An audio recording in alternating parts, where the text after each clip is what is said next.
আসসালামু আলাইকুম। সর্বোচ্চ আগাম ধান কাটার পর সরিষা বোনার জন্য জমি প্রস্তুত করতেছি। তো সবার আগে আমার আইলগুলা ছাইটা নিলাম, কারণ আইলগুলা ছাড়া হচ্ছে প্রথম শর্ত। আইলগুলা সাইড দিয়ে না ছাড়লে হচ্ছে আপনার ট্রাক্টরের চাকা ভালোভাবে পড়ে না। আর এখানে অনেক ধরনের সার, TSP, MOP, DAP, potash, gypsum, boron, zinc, magnesium, প্রায় 5,000 টাকার সার ব্যবহার করছি আপনার ক্ষেতে। কারণ এখানে হচ্ছে বুড়ো মৌসুমে সার কম লাগবে, এই জন্য আগে দিয়ে দিছি। এবং সরিষা ফুলের যে পাতা আছে, পাতাগুলো পরেও কিন্তু সার হবে। তো এখানে সব ধরনের পুষ্টিকর সার দেওয়ার পর, রাসায়নিক সার প্লাস জিঙ্ক বোরন দেওয়ার পর ক্ষেতে চাষ দেওয়ার আগে, অর্থাৎ নাঙ্গল দিয়ে চাষ দেওয়ার আগে আমি আমার ক্ষেতের মধ্যে হচ্ছে সারগুলা ছিটিয়ে দিছি।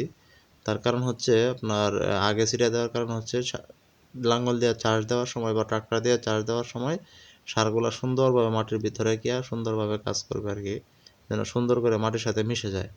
এই জন্য আপনার চাষ দেওয়ার আগে আমি সার হিচে নিছি। তো আমার সাথে আমার ওই যে একজন মুরব্বী চাচা দেখতেছেন, উনি হেল্প করছে। হেল্প করার পর সমস্ত সারটা সব কিছু দেওয়ার পর ট্রাক্টর আসছে। তো ট্রাক্টর দিয়ে প্রথমে আস্তে আস্তে করে একটা চার্জ দেওয়া হয়েছে। ট্রাক্টরের বডিটা একদম নিচে নামায়, দেখতেছেন ট্রাক্টরের পিছনটা অনেক নিচে। তো পিছনটা অনেক নিচে নামায় একটা চার্জ দেওয়া হয়েছে। ট্রাক্টর প্রচণ্ড লোডে পড়ছিল। তো প্রথম একটা চার্জ দেওয়ার পরে আরেকটা চার্জ দেওয়া হয়েছে, দুইটা চার্জ। এই যে দ্বিতীয় চার্জ চলতেছে একদিকে, আরেকদিকে হচ্ছে আপনার সরিষার বিচি ফেলা হচ্ছে। এটা হচ্ছে আমার সম্পর্কে বোন জামাই হয়, আমার ক্ষেতের পাশেই তার বাড়ি। তো এই যে তৃতীয় চাষ চলতেছে হচ্ছে সরিষার বীজ বোনার পর তৃতীয় চাষ প্রচণ্ড জোরে দিয়ে দেওয়া হইতেছে, একদম মানে উপরের মাটিটা শুধু ভেঙে দেওয়া হইতেছে।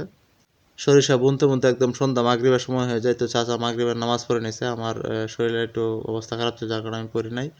তো অনেক কষ্ট করে হচ্ছে আমার বাড়ি সরিষা 14 একদিনের মধ্যে, একদিনের ব্যবধানে হচ্ছে আমরা বপন করে শেষ করি। কারণ এই ক্ষেতে সরিষা ওঠানোর পর আবার বুড়ো চাষ করা হবে, অর্থাৎ বুড়ো ধান চাষ করা হবে। এই জন্য যত তাড়াতাড়ি করা যায় সম্ভব তত তাড়াতাড়ি করলাম।